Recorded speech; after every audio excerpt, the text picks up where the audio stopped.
Bonjour, aujourd'hui nous allons étudier en quatrième une séquence sur le repérage dans l'espace et deux nouveaux solides, deux nouveaux volumes, pyramide et cône de révolution.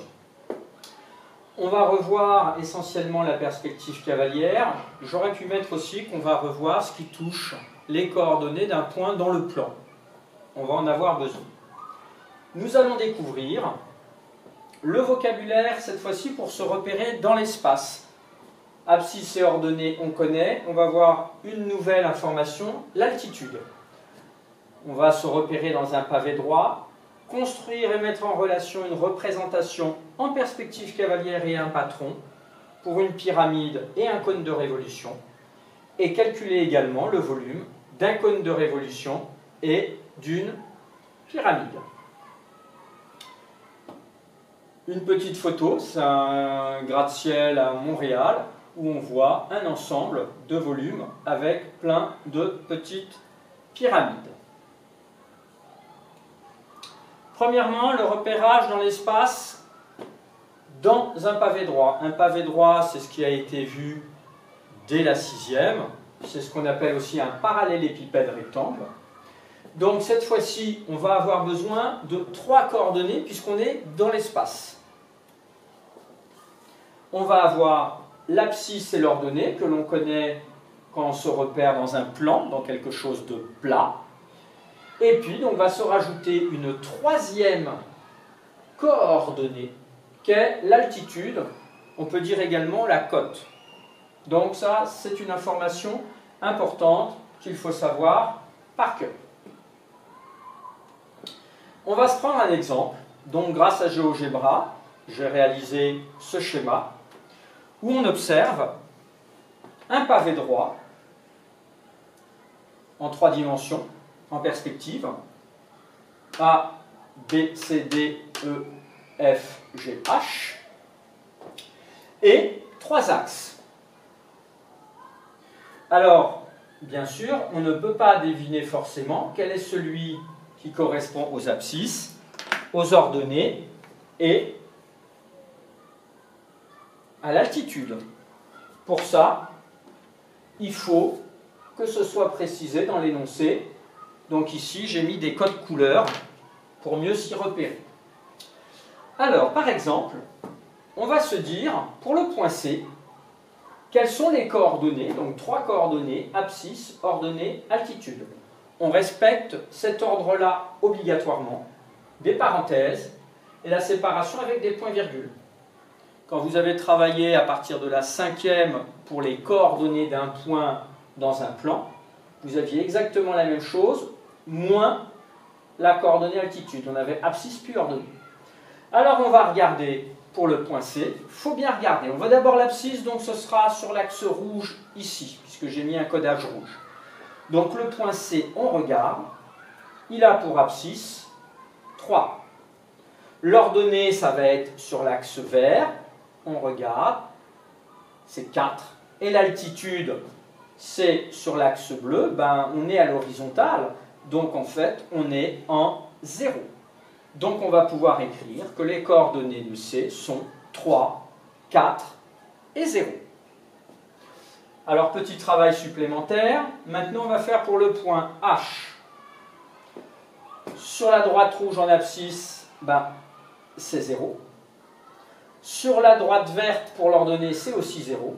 Par contre, cette fois-ci en altitude, sur l'axe bleu, c'est 3. Donc 0, 0 et 3. Et enfin, pour F, autre situation. Donc on observe par exemple qu'il a la même abscisse que le point C, donc ça va être 3. La même ordonnée que le point C, ça va être 4. Et cette fois-ci, l'altitude du point H qui va être 3. Donc 3, 4 et 3. J'insiste bien, dans un exercice, vous saurez forcément quel est l'axe des abscisses, quel est l'axe des ordonnées et quel est l'axe correspondant à l'altitude. Ça ne va pas plus loin pour le repérage dans l'espace en 4e. Maintenant, nous allons passer au nouveau solide. L'année dernière, en 4e, vous avez vu, en quatrième, pardon, en cinquième, vous avez vu le cylindre de révolution, qui était quelque chose qui ressemblait à ceci. Et vous avez vu également le prisme droit, par exemple, qui ressemblait à quelque chose comme ceci. Ça, c'était l'année dernière. Donc, une pyramide, ben, tout le monde a une petite idée de ce qu'est une pyramide.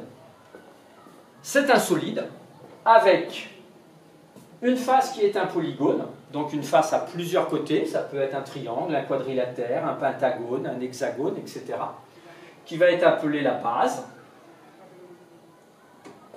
Là, on mettrait un E, ce serait mieux. Ensuite, des faces latérales triangulaires qui ont un sommet commun. C'est forcément des faces latérales triangulaires. Et le sommet commun, ça va se rejoindre en un point qui s'appelle le sommet de la pyramide.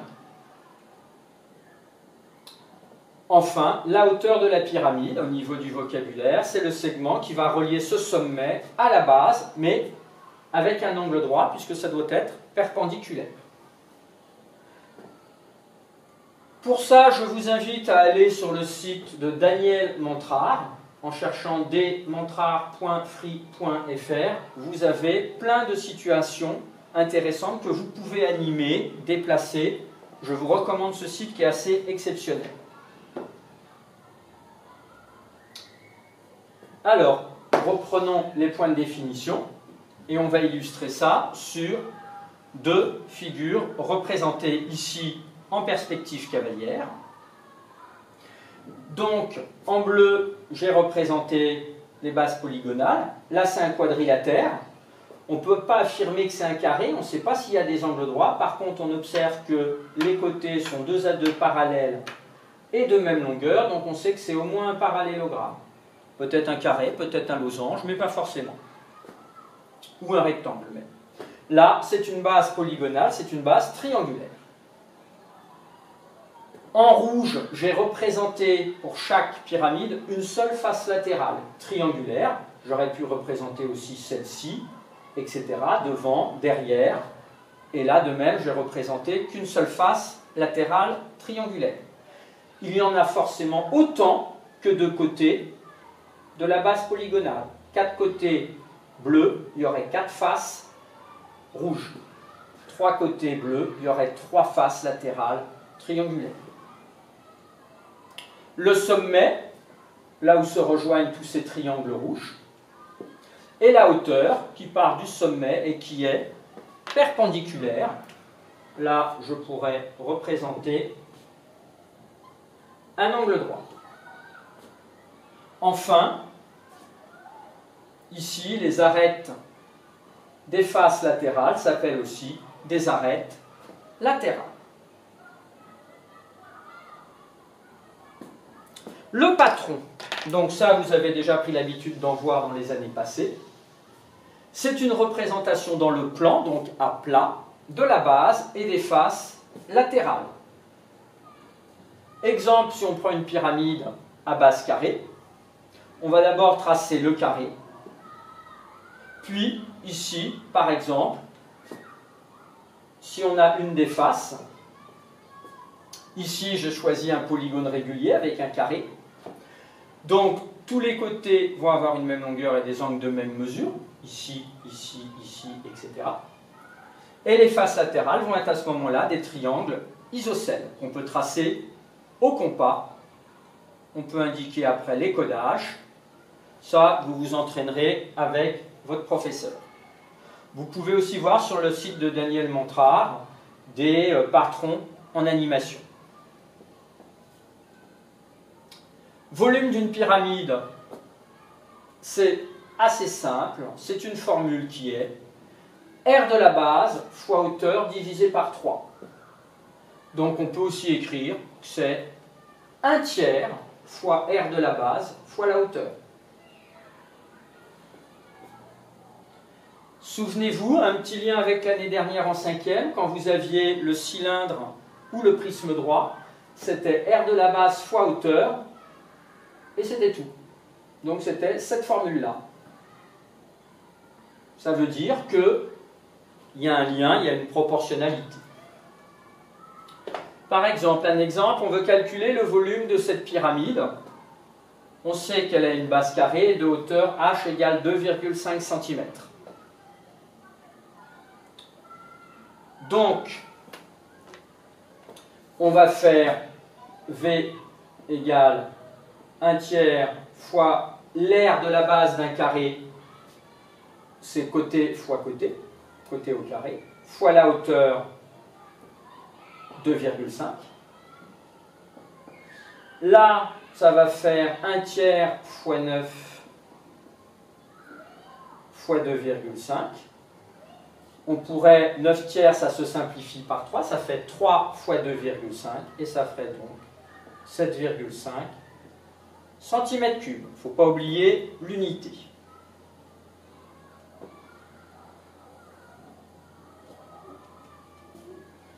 Ensuite, un cône de révolution. Donc un cône de révolution, ça va être aussi un solide. Vous en avez déjà entendu parler, entre autres par rapport à des glaces, quand vous mangez un cône de glace, je ne vais pas donner des noms de marque, mais vous en avez sûrement déjà mangé. Donc il va être engendré par un triangle rectangle que l'on fait tourner de 360 degrés, c'est-à-dire une révolution autour d'un des côtés de l'angle droit. Je vais vous montrer ça dans quelques instants. Si, je vais vous le montrer tout de suite avec une petite animation. Si là, j'arrête. Voilà. Si je fais en animation,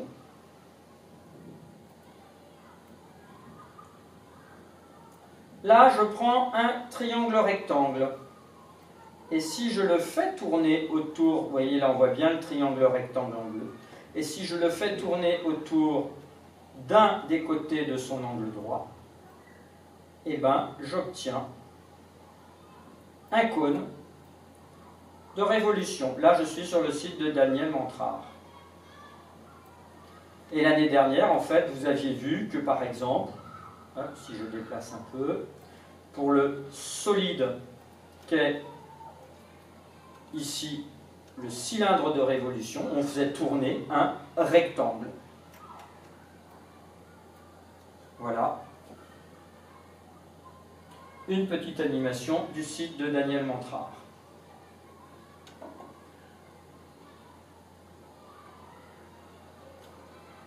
Je reviens à notre diapositive. Donc on fait tourner autour de 360 degrés. Donc c'est constitué d'un disque de base, d'une surface courbe autour, qui va s'appeler la surface latérale, et d'une hauteur, comme pour la pyramide, qui relie le sommet au centre de la base. Et latéralement, on verra qu'on a des segments qui s'appellent des génératrices. On va voir ça juste après sur un schéma. C'est du vocabulaire qu'il faut connaître, qu'il faut avoir en mémoire. Donc voilà, on a un triangle rectangle au départ. J'ai fait une petite animation, alors moins performante que celle sur le site de Daniel Mantrard. J'ai pris un des côtés de l'angle droit, et si je fais tourner autour de cet axe, je vais avoir plein de triangles rectangles qui vont s'assembler les uns après les autres et qui vont faire, en faisant un tour de 360 degrés, à la fin, ça va constituer globalement un cône de révolution. Quelques notions de vocabulaire pour ces vues en perspective cavalière. En bleu, le disque de base. En rouge, les génératrices. Donc là, il y en a une, mais en fait, les génératrices, ce seraient tous les segments qui relient le sommet au contour de la base, un peu comme les barreaux d'une cage. Tout ça, ce sont les génératrices. Le sommet, la hauteur qui relie le sommet à la base perpendiculairement, et la face latérale qui est cet ensemble ici. Le papier d'emballage un peu du cône d'une glace.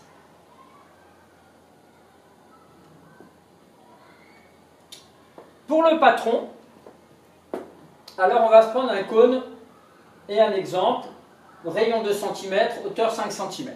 Donc on va déjà tracer le disque de base, c'est le plus simple, donc 2 cm, et une génératrice H de 5 cm. Donc on va tracer une génératrice ici. Là j'ai pris, vous voyez, comme unité un carreau 1 cm, pour que ce soit plus simple à comprendre. Ensuite, on va tracer une autre génératrice. Alors le plus simple, c'est que je la fasse ici, même longueur, puisque c'est un peu comme les barreaux. Donc tout ça, les génératrices sont même longueur. Et puis après, notre question, c'est on va avoir ici un arc de cercle d'un certain angle, pour l'instant qu'on ne connaît pas, et qu'il va falloir déterminer. En fait, ce qu'il faut avoir bien compris, c'est que ceci, ça va venir s'assembler comme ça, etc. Alors, il va falloir déterminer cet angle, et on va utiliser la proportionnalité. Plus l'angle ici est grand, plus la longueur est grande ici. Or, cette longueur, là, comme elle vient s'assembler ici, elle doit avoir exactement la même longueur. On va pouvoir créer un tableau de proportionnalité. Et par exemple, on sait que pour notre angle A ici, on doit avoir la même longueur que le contour ici, le périmètre du disque de base. Donc 2 fois pi fois rayon. 2 fois pi fois le rayon de centimètre. Et dans l'autre colonne, on sait que si on avait 360 degrés, donc tout le tour ici, on aurait 2 fois pi fois 5 cm cette fois-ci. Donc on se retrouve avec un tableau de proportionnalité, une quatrième proportionnelle à trouver. On fait les produits en croix. A fois 2 fois 5 fois pi, ça fait 10 pi, égale 360 fois 4 pi. On résout cette équation. On peut simplifier par pi, et ça nous donne au total un angle, je vais l'effacer ici, pour rendre un peu plus visible, de 144 degrés. On prend le rapporteur, on mesure exactement 144 degrés, et grâce à ça, on obtient ici, en beige, la surface latérale exacte qu'il faudrait découper pour former le cône en 3 dimensions. Je conseille quelques entraînements et peut-être de revisionner plus lentement cette partie si nécessaire. Le volume d'un cône de révolution ultra simple, c'est la même formule que pour la pyramide de révolution. R de la base, fois hauteur, divisé par 3. Petit rappel, l'aire d'un disque de rayon R, c'est pi fois rayon, ou pi fois rayon au carré. Comme l'unité qui sera des centimètres carrés, des décimètres carrés, des mètres carrés. Formule à connaître, mais si on connaît l'une, on connaît l'autre. Un exemple, on veut calculer le volume V d'un cône de révolution de rayon 1,5 cm et 3 décimètres. Donc, ça fait, on va le faire ensemble, V égale 1 tiers fois R de la base, c'est pi fois le rayon au carré, 1,5 au carré, fois la hauteur. Déjà, 1 tiers fois 3, ça se simplifie. 1,5 au carré, on sait que 15 au carré, ça fait 225. Donc là, ça fait 2,25 pi. Là, il faudrait prendre sa calculatrice pour calculer une valeur approchée. Donc 2,25 fois pi. Et on trouve environ 7,07. Ce sont des décimètres et c'est un volume, donc 7,07 par exemple, décimètres cubes.